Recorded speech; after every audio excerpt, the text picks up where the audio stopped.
Democrat intransigence has made sure that a quarter of the federal government has been shut down for more than 2 weeks. 2 weeks. Now they're threatening to shut the Senate down, too. Got the government shut down for 2 weeks, now they want to shut the Senate down. They're threatening to shut down efforts to protect our allies and strengthen our relationship with Israel, something that all recently claimed to support. So let's remember what we're talking about.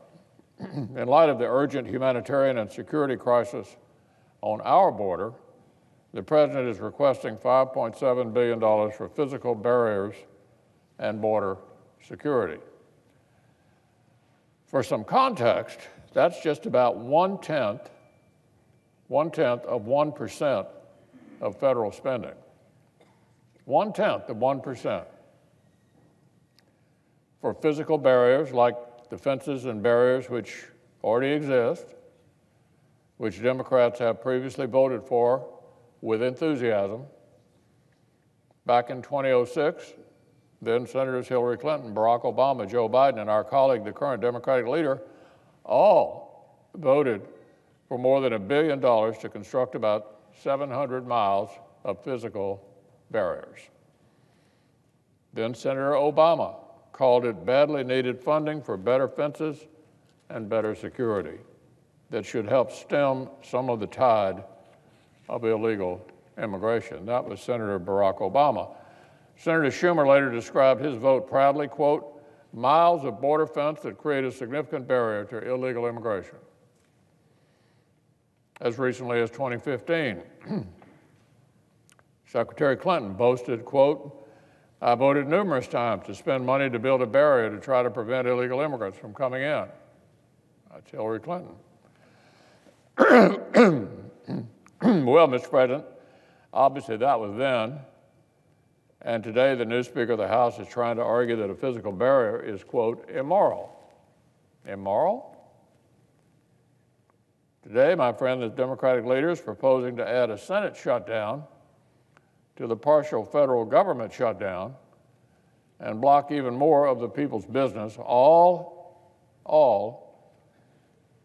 to avoid more of what he already voted for. Maybe the Democratic Party was for secure borders before they were against them. Or maybe they're just making it up as they go along. Or maybe they are dead set on opposing this particular president on any issue, for any reason, just for the sake of opposing him. Now look, walls and barriers are not immoral. How silly.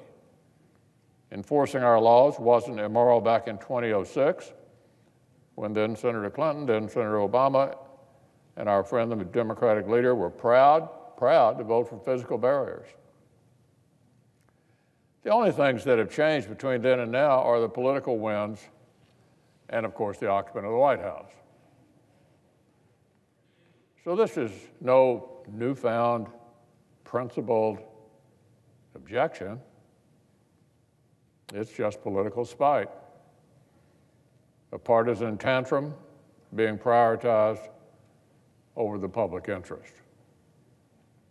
So for more than 2 weeks, they've indulged in that partisan tantrum rather than negotiating good faith over border security funding, hardly something that should be a partisan subject in the first place. They put that partisan tantrum ahead of keeping a quarter of the government open. And now they're saying their partisan tantrum is more urgent than pressing legislation that concerns our alliance with Israel and the Syrian civil war. Well, look, Mr. President, I hope that isn't the case. I hope that our Democratic colleagues don't pile on even more pointless obstruction. I hope they don't block the Senate from turning to this important legislation, by the way, that they support.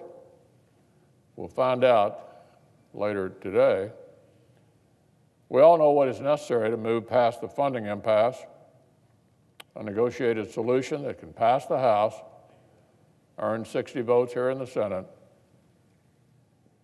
and gets a presidential signature. That's what it takes to make a law. As I've stated clearly, the Senate will not waste floor time on show votes, messaging votes, or any other proposals which fail to check those boxes regarding the funding bills. And the Democratic leader actually shared that opinion earlier.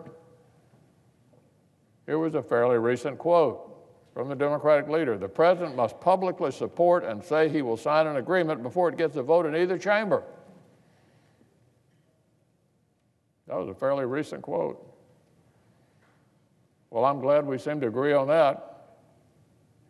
No wasted floor time on appropriation bills that fail to clear the president's reasonable threshold.